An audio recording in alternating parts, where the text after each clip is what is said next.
What वृक्ष को पूजते सुहागिनों को अपलक देख रही हूँ।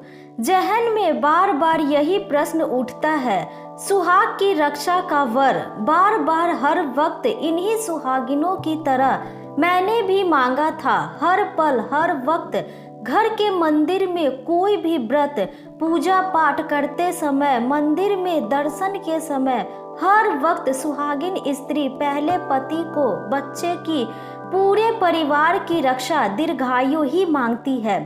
परिवार की ही सुख समृद्धि चाहती है। मेरी प्रार्थना क्या प्रार्थना नहीं थी? करवा चौथ, वट सावित्री व्रत, पति की मंगल कामना, दीर्घायु वाले कोई व्रत हो, सभी तो किए थे मैंने। हर विवाहिता यही वरदान ईश्वर से मांगती है। फिर मैं कहाँ चूक गई? क्या कमी रह गई मेरी प्रार्थना याचना में? स्मरण होता है कल की ही तो बात है, जब मैं ब्याह कर आई थी, रंगीन सपने संजोए पीहर से चली थी। आनंद उल्लास लिए ससुराल और यहाँ आकर स्वप्न को हकीकत में देखा। स्वप्न के भाग्य पर गर्व हो गया। सब कुछ वैसा ही था जैसा मैंने सोचा व चाहा था। सुदर्शन पति पाकर तो मैं निहाल हो गई हूँ भी क्यों ना। कहाँ मैं सावली सी दुबली पतली, ऊंचाई भी कम, घर की बड़ी बूढ़ी अम्मा ने देखते ही क्या क्या न कहा, पर मेरा चौड़ा उभरा माथा देख कहने लगी, भाग्यशाली बहू है। लाल रंग मुझे हमेशा से प्रिय था। सजना सवरना मुझे बेहद पसंद था। ललाट पर बड़ी सी लाल बिंदी, मांग में सिंदूरी सिंदूर हमेशा से प्रिय थे। खनखनाती चूड़ियाँ, छमछमाती पायल, बड़ी सी बिछुड़ी हमेशा ही शादी के बाद से मेरे अंग का अभिन्न हिस्सा रहे हैं। सुनहरे दिन थे, पलक झपकते जैसे बीते शादी की प्रथम वर्षगांठ पर ही ईश्वर द्वारा प्रदत्त मुझे सुंदर सी प्यारी बेटी स्वर्णा मिली। स्वर्णा आने के 2 वर्ष पर्यंत बेटा रजत मेरी गोद में था। वह भी बड़े होने पर पिता की तरह सुदर्शन। मेरी जिंदगी सच में सोना चांदी जैसी हो गई। पति तो हीरा थे ही, मैं स्वयं को मोती समझती। सदैव प्यारे बच्चों के रूप में 2 सुंदर पुष्प मेरे जीवन की बगिया को गुलजार कर जिंदगी महका दिए। सच में मैं फूली न समाती, स्वयं को दर्पण में निहारती। लाल बिंदी गोल गोल और अच्छी लगती।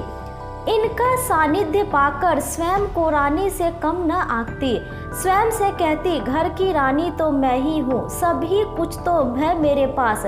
शहर की अच्छी सी कॉलोनी में खूबसूरत घर है मेरा नाम नेम प्लेट पर। अपना नाम हमेशा से देखना चाहती थी। ये डॉक्टर थे, मैं डॉक्टरनी अपने आप बन गई। पता ही नहीं चला बच्चे बड़े हो रहे हैं। हम गांव से शहर आ गए। अच्छे हॉस्पिटल में नौकरी थी इनकी। शहर में अचानक कहर आ गया। शहर क्या, पूरी दुनिया में कोरोना का कहर। हर जगह त्राही त्राही, देखते देखते ही हमारा शहर भी वीरान सा होता चला गया। स्कूल, मॉल, दुकानें सब बंद। हम अपने अपने घरों में कैद। सब कुछ सुना सुना सा। इनकी ड्यूटी तो अस्पताल में लग गई जहां कोरोना संक्रमित आते थे। दिन प्रतिदिन संक्रमित मरीजों का आंकड़ा बढ़ता ही जा रहा था। संक्रमण से मौत का खौफ लोगों में बढ़ता जा रहा था। इनके भी ड्यूटी के घंटे बढ़ते ही चले गए। मोबाइल पर एकाध बार बात हो पाती, मैं ठीक हूँ, घर में सबका ख्याल रखना, इतना ही कहते बस। अपने कर्तव्य में व्यस्त रहते। धीरे धीरे दिन बीतते गए। 15, 20, 25 दिन हो गए, घर न आए। हम सबको बहुत डर लगने लगा। फिर एक सह डॉक्टर का फोन आया कि डॉक्टर साहब को संक्रमण हो गया है, इसलिए अभी कुछ दिन घर नहीं आ पाएंगे।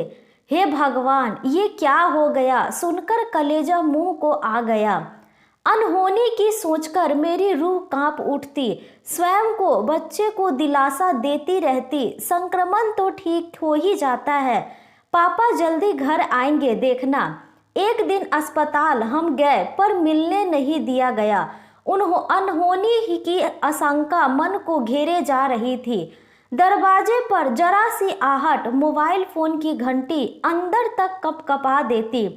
न दिन न रात सूझता, धीरे धीरे 15 दिन बीत गए, कोई सुधार का समाचार नहीं। हे भगवान, क्या करूं? पूजा पाठ, महामृत्युंजय पाठ, जाप, देवी देवताओं का पूजन, कई कई मनता करती भगवान से, करवा चौथ, वट सावित्री पूजन, सभी सौभाग्य पूजन की दुहाई देती, पर सब व्यर्थ। 20 दिन हॉस्पिटल में प्राइवेट वार्ड में रहे पर ठीक न हो पाए, और एक दिन डॉक्टर का फोन आया। हम सब फोन की तरफ दौड़ पड़े। उधर से रूंधे गले से आवाज आई, सॉरी भाभी जी। मोबाइल छिटक कर दूर जा गिरा। मैं मूर्छित हो गई। करुणा सुरुदन सुनाई दिया, बस मैं और मेरा सब कुछ बिखर गया। सिंदूर, गोल लाल बड़ी सी बिंदी, मंगलसूत्र के मोती बिखर गए। लाल चूड़ियां की खनखनाहट खामोश हो गई। पायल की छन छन, बिछुआ, सब मौन पाता ही नहीं चला।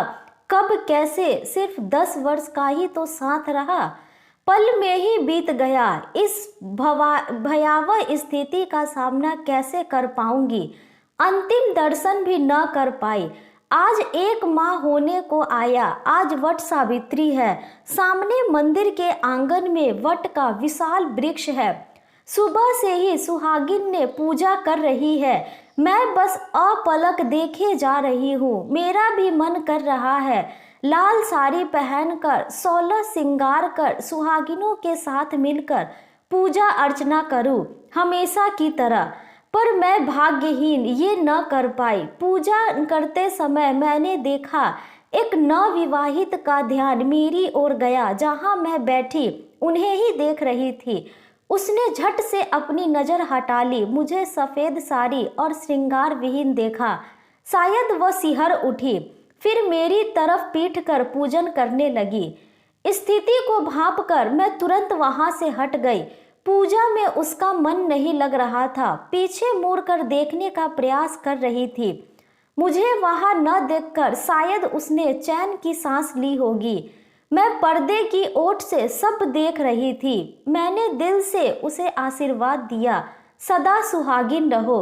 सभी सुहागिनों के लिए मन ही मन सौभाग्यवती रहो का, पर मेरा आशीर्वाद, शुभकामना फलीभूत होती है या नहीं मैं नहीं जानती, लेकिन ईश्वर से प्रार्थना करती हूँ सदा सुहागिन रहे। बस मैं इतना जानती हूँ, वट सावित्री पूजन करने पर भी मैं सावित्री न बन पाई। तो दोस्तों, यह थी हमारी आज की कहानी। आपको यह कहानी कैसी लगी हमें कमेंट करके ज़रूर बताएं। साथ ही लाइक एंड सब्सक्राइब करना ना भूलें। धन्यवाद।